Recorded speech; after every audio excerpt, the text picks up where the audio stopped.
Obrigado por sintonizar a Conexão da Fé, o programa em que o ajudamos a conectar-se com Deus.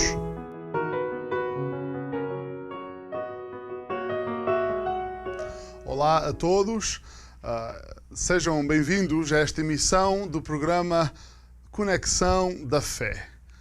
Este programa procura ensinar a palavra de Deus. Vamos, de uma forma simples, abrir a palavra de Deus, ler um ou dois versículos da palavra de Deus. Vamos procurar saber exatamente o que os versículos estão a dizer e depois tentar fazer aplicação para a nossa vida. A palavra de Deus é uma bússola que nos mostra a direção certa para a nossa vida. Pela palavra de Deus, aprendemos tudo o que precisamos para viver a vida que vale a pena ser vivida. Se tiver alguma dúvida acerca do tema que vamos tratar, se não ficar completamente esclarecido, se tiver algum comentário a fazer, gostaríamos de ouvir de si. Gostaríamos que entrasse em contato connosco através de um dos contatos que irão aparecer no seu ecrã ao longo desta emissão. Para nós seria uma alegria muito grande poder ouvir os seus comentários, responder às suas questões. É possível que esteja à procura de uma igreja que lhe possa ensinar a Bíblia, uma igreja que seja fiel, que acredite na palavra de Deus, uma igreja que lhe ensine o caminho da salvação, que é Jesus Cristo. Nós gostaríamos de ser uma bênção para si e, quem sabe, podemos ajudá-lo a encontrar uma igreja perto de si. Por favor, não hesite em entrar em contato conosco para que possamos ser uma ajuda. Estamos aqui para si. A passagem bíblica que queremos ver hoje trata deste assunto, as costas largas do Salvador. Eu já vou explicar um pouco melhor este título, mas em Isaías 53, uma passagem bem conhecida, lemos no versículo 4, verdadeiramente Ele tomou sobre si as nossas enfermidades e as nossas dores levou sobre si. E nós o reputávamos por aflito, ferido de Deus e oprimido.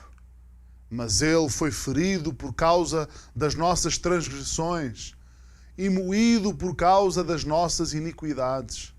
O castigo que nos traz a paz estava sobre Ele, e pelas suas pisaduras fomos sarados. Eu dei este título ao nosso estudo de hoje, As Costas Largas do Salvador. Fez-me lembrar uma expressão que já escutei utilizarem várias vezes. Quando alguém tem quando alguém tem alguém por detrás de si que é uma pessoa importante, essa pessoa consegue agir com ousadia, consegue agir sem medo, porque tem as costas largas, tem alguém por detrás de si que é uma pessoa importante. De certa forma, podemos dizer que o nosso Salvador tem as costas largas. Em primeiro lugar, porque suportou todos os nossos pecados, todas as nossas transgressões, mas depois porque Ele é o Filho amado do Pai. Jesus não foi morto, não, Jesus deu a sua vida. Jesus não morreu na cruz como consequência de ter tentado iniciar um movimento e depois, sem que o quisesse, foi preso e morto.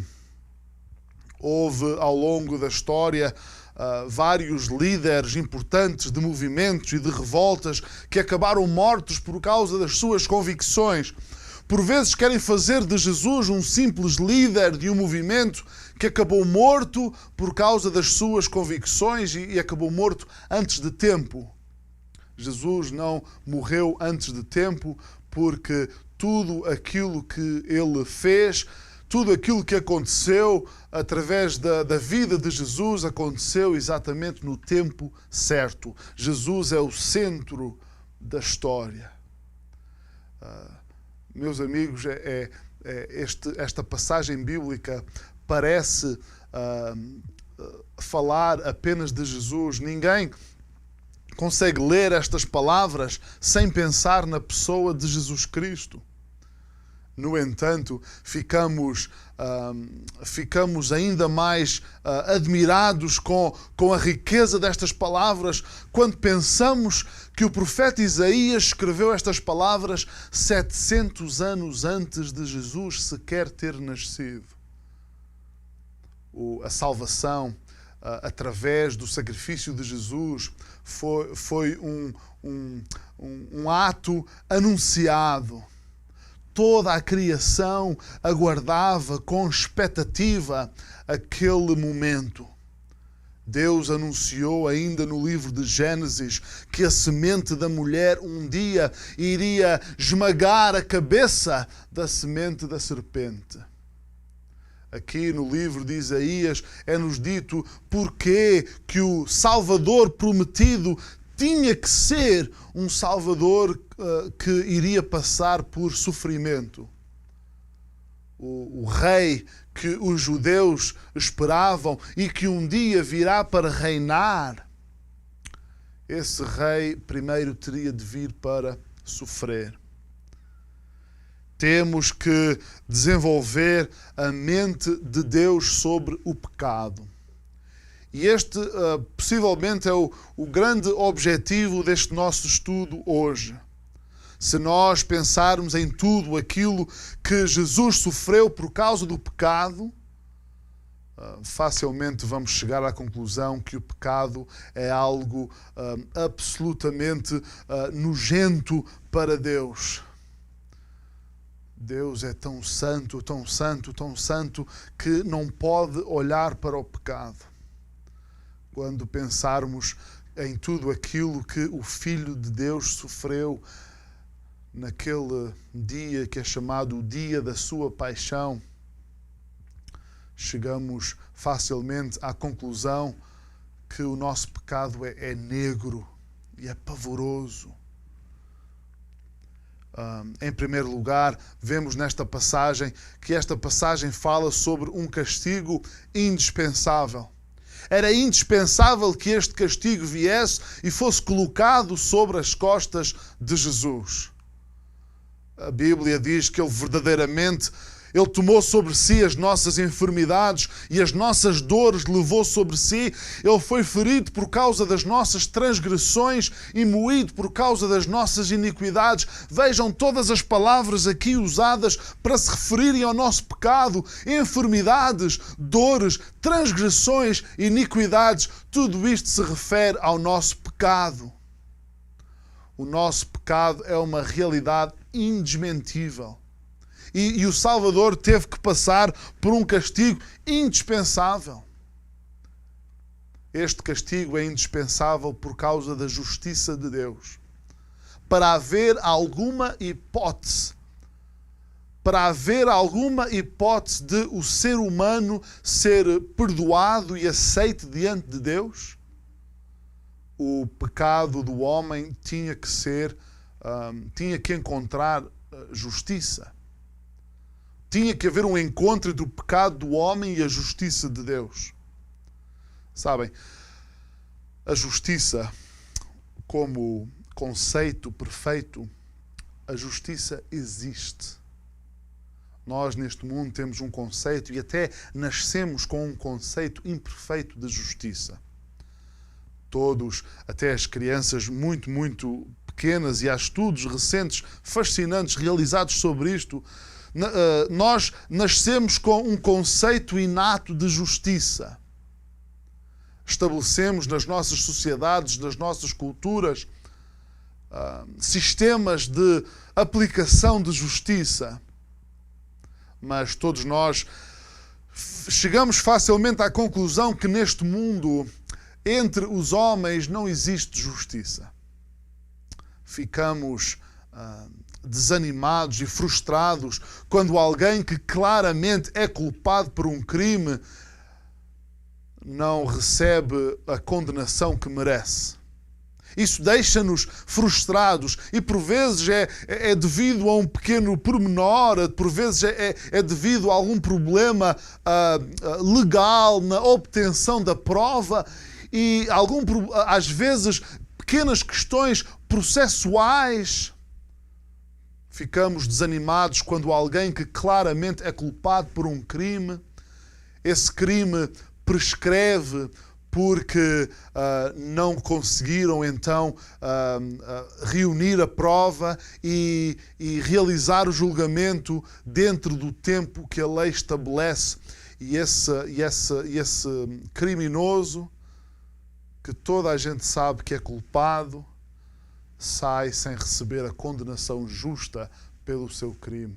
Isso é algo que nos deixa desanimados e frustrados. Como é que é possível? Gritamos tantas vezes. Nós pensamos em pessoas que causam crimes contra crianças e nós pensamos que a justiça sobre esses devia ser ainda mais dura. E quantas vezes nós temos que assistir a jogos de bastidores e intrigas e aqueles que são culpados não recebem as penas merecidas. Neste mundo, minhas amigas, meus amigos, não existe justiça, mas a justiça existe. Muitos pensam que Deus é tão amoroso. Muitos, e ao fazerem e ao acreditarem nisto, têm uma concepção errada do que é o amor de Deus e dizem: Deus é amor, portanto todos têm acesso ao céu. Deus não fecha as portas a ninguém. É muito comum hoje em dia, está muito na voga, não se acreditar na existência do inferno, não acreditar em condenação. Deus é tão amoroso que todos têm entrada garantida no céu, dizem eles. Se isso fosse assim, então não haveria justiça. Justiça seria então um conceito inútil, porque vivendo como vivessem e sendo culpados ou não e tendo a lei de Deus à nossa frente, não teria a lei de Deus não teria qualquer função, porque todos teriam acesso garantido ao céu. Eu sei e você sabe que todos nós somos pecadores. A Bíblia assim nos diz. Todos nós já falhamos. A Bíblia até nos diz que aquele que sabe fazer o bem e não o faz, comete pecado.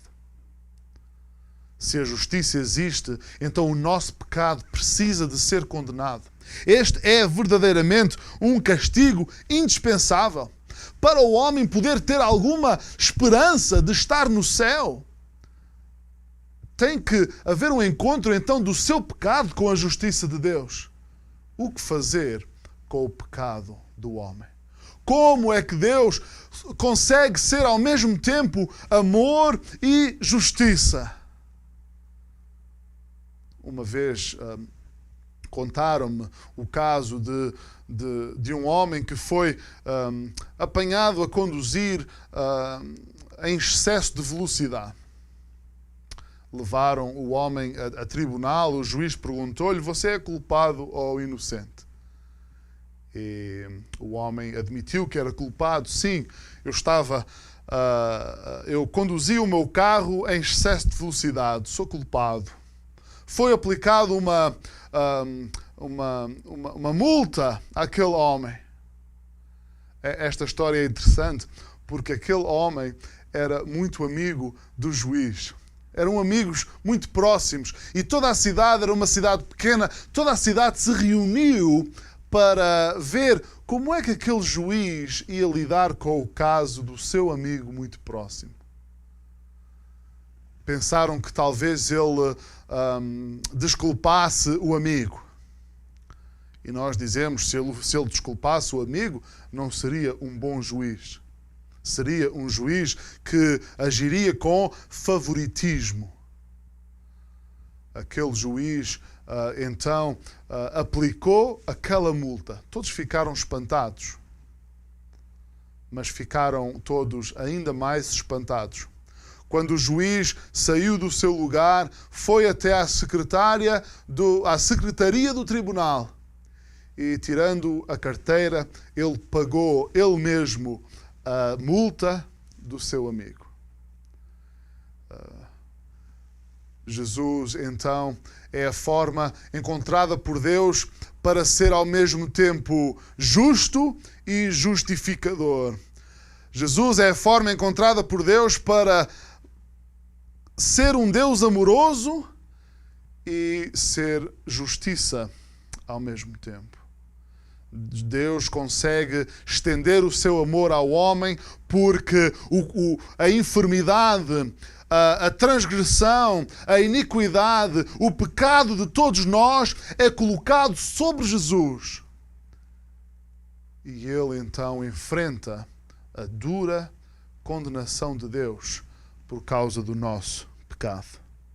Jesus é completamente o nosso substituto. A morte dele é uma morte substitutiva. Ele sofre em nosso lugar. Quando Jesus veio ao mundo, veio já com a intenção de ser o sacrifício pelos nossos pecados. Este foi um duro sacrifício. Jesus, que por toda a eternidade teve comunhão íntima com o Pai. Jesus, que mesmo na sua vida como homem neste mundo, nunca deixou de ter comunhão com o Pai. Vemos Jesus no jardim, na noite em que ele foi traído e preso para morrer pelos nossos pecados. No jardim, Jesus ora em agonia, diz a palavra de Deus.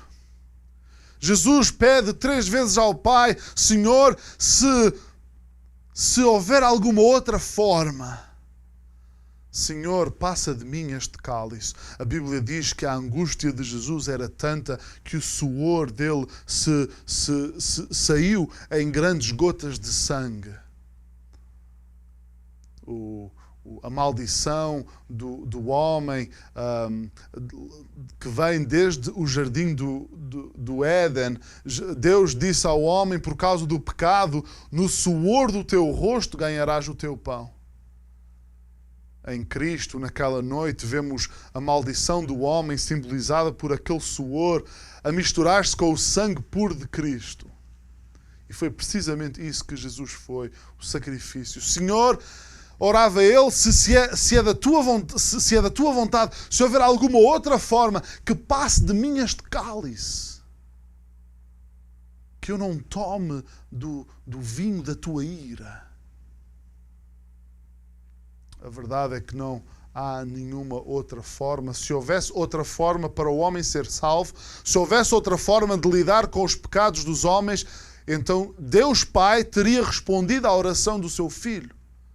Se a água lavasse os pecados, se a água do batismo lavasse os pecados, se as boas obras compensassem os pecados, se as orações e os escapulários e as velas aos santos lavassem os pecados, se tempo passado num qualquer purgatório lavasse os pecados, então Deus Pai não teria permitido que o seu Filho passasse pela agonia de ser feito pecado em nosso lugar. Mas Jesus é o único pagamento aceitável pelos nossos pecados. Este era um castigo indispensável. Meus amigos, minhas amigas, o castigo de Jesus foi aquele momento que ele mais temia. Foi o momento no qual ele na cruz se tornou pecado por nós.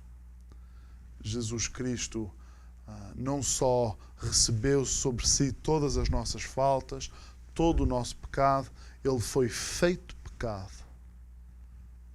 naquele momento, o Pai que com ele teve uma comunhão ininterrupta desde toda a eternidade. Naquele momento, o Pai tirou os olhos de seu Filho e Jesus gritou da cruz: meu Deus, por que me abandonaste? O momento que Jesus temia era esse momento de quebra de comunhão com o Pai, quando Ele se tornou pecado por todos nós e sofreu, num momento de tempo, toda a condenação que a nós iria nos levar uma eternidade inteira para sofrer. Jesus, porque Ele é Deus, pôde sofrer naquele momento. Só então o sacrifício de Jesus pode satisfazer a justiça de Deus. Devemos entender a gravidade do nosso pecado, que precisou que só o Filho de Deus pudesse ser o sacrifício para os resolver. Devemos considerar a agonia de Jesus no jardim e na cruz de cada vez que a tentação vier para o nosso lado. Jesus era um castigo indispensável, mas Jesus era também um substituto inocente. Esta passagem em Isaías diz: e nós o reputávamos por aflito, ferido de Deus e oprimido. Diz esta passagem que nós o reputávamos. Ele recebeu a reputação de ser aflito, ferido de Deus e oprimido. Ele recebeu a reputação que era nossa. Ele foi considerado culpado, sendo inocente. Cada pessoa que visse Jesus passar carregando aquela cruz, cada pessoa que passasse naquele monte e visse Jesus pendurado naquele madeiro, iria, se não soubesse mais nada, pensar que ali estava um criminoso comum. Aquele era o método de execução reservado para os piores criminosos.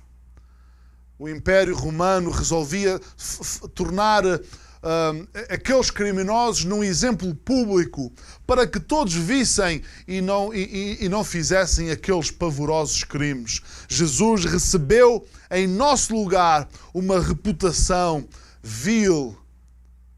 Ele carregou a nossa vergonha. Jesus é inocente. Jesus viveu neste mundo sem ter cometido qualquer falta.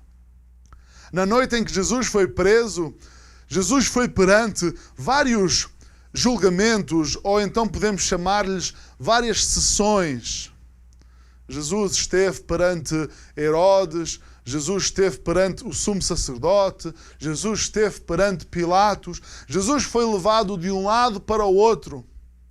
Tentaram pagar a testemunhas falsas que testemunhassem falsamente contra Cristo. E nem mesmo pagando a testemunhas falsas conseguiram provar nos tribunais, não conseguiram provar qualquer falta a Jesus. Quando Jesus é condenado, condenaram-no simplesmente por ele ter dito que era rei dos judeus. Era comum colocarem por cima da cabeça dos criminosos um título, um papel escrito com a ofensa, o crime que o criminoso teria cometido. Sem saber que crime colocar na cruz de Jesus, disseram: olha, escreve apenas que ele era Jesus Nazareno, o rei dos judeus. Jesus então foi crucificado sendo completamente inocente e nem os falsos tribunais que foram montados para o acusarem conseguiram encontrar qualquer falta nele. A reputação que ele recebe então a nossa reputação. Devemos manifestar constantemente nas músicas que cantamos, em toda a nossa atitude de vida, devemos manifestar a gratidão a Cristo pelo que Ele sofreu pelos nossos pecados. Devemos estar sempre completamente gratos. Aliás, o sentimento que deve prevalecer no nosso coração deve ser a gratidão. Um coração onde há a gratidão, um coração agradecido, raramente será um coração deprimido. Gosto quando as pessoas utilizam a expressão graças a Deus. E gosto ainda mais quando as pessoas usam essa expressão de uma forma sincera. O sangue de Jesus era um sangue inocente. Em terceiro lugar, vemos que então a solução encontrada por Deus para lidar com os nossos pecados é uma solução infalível. O versículo diz: o castigo que nos traz a paz estava sobre ele, e pelas suas pisaduras fomos sarados. Não há dúvidas neste versículo. O castigo de Jesus traz-nos a paz, e pelas suas pisaduras nós somos sarados. O sacrifício de Jesus na cruz alcança para nós a paz com Deus. O homem, no seu estado natural, está afastado de Deus. O pecado é algo que nos afasta de Deus. Jesus disse claramente: quem não é por mim é contra mim. Nós vivemos, nos nossos pecados, vivemos em inimizade com Deus. Mas, através de Jesus, alcançamos então a paz com Deus. Aquele que nos criou e que nos ama, agora aceita-nos com base naquilo que foi feito em nosso nome. Encontramos também a cura. Pelas suas pisaduras fomos sarados. Esta não é uma mera cura física. Se este versículo diz respeito apenas a curar as nossas enfermidades físicas, então perde grande parte do seu significado. As pisaduras de Jesus saram todas as nossas enfermidades espirituais. Essas são as que contam. Os crentes em Jesus, porque habitam ainda corpos afetados pelo pecado, os crentes em Jesus, quantos e muitas vezes vivem sob sacrifícios de doenças, mas sabem que mais dia menos dia estarão face a face com o seu Deus. Porque aquelas feridas em nós que são saradas, aquelas doenças que são saradas pelas pisaduras de Cristo, são as doenças do Espírito. E pelas suas pisaduras encontramos cura perfeita. Tudo aquilo que passamos será passageiro e estaremos com Ele para sempre. Obrigado por sintonizar a Conexão da Fé, o programa em que o ajudamos a conectar-se com Deus.